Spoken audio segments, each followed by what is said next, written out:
Hello बच्चों, so the question is when alpha particle are sent through a thin metal foil, most of them go straight through the foil because okay.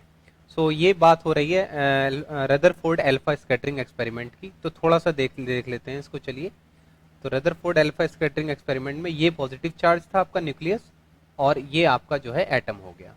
अब मुद्दा क्या था कि इसमें जब हमने अल्फा पार्टिकल पास कराए थे तो वो मोस्टली अनडिफ्लेक्टेड जो है चले गए थे। सो उसके दो रीजन थे बेटा। एक तो क्या था कि most of the part of the atom is empty, जिसकी वजह से वो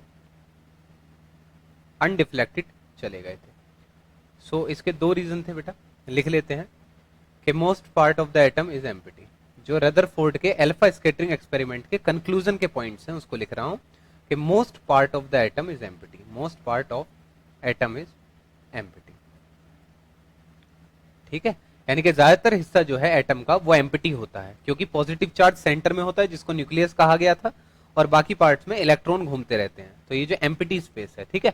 सो हेंस सी इसका जो है सही आंसर आएगा। एक तो सी इसका ऑप्शन सही होगा। और देखते हैं कि दूसरी बात क्या थी कि जब अल्फा पार्टिकल मूव करते हैं, सो अल्फा पार्टिकल जो है they are positively charged species and are heavier. वो बहुत ज्यादा हैवियर होते हैं इलेक्ट्रॉन से, heavier than electron.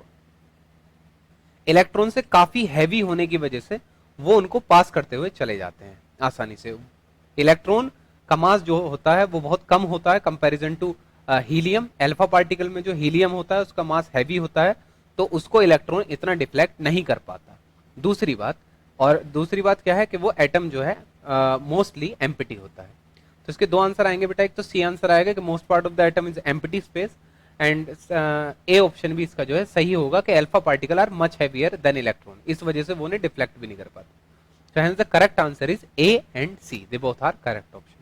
So I hope the concept is very much clear to you. Thank you and best of luck.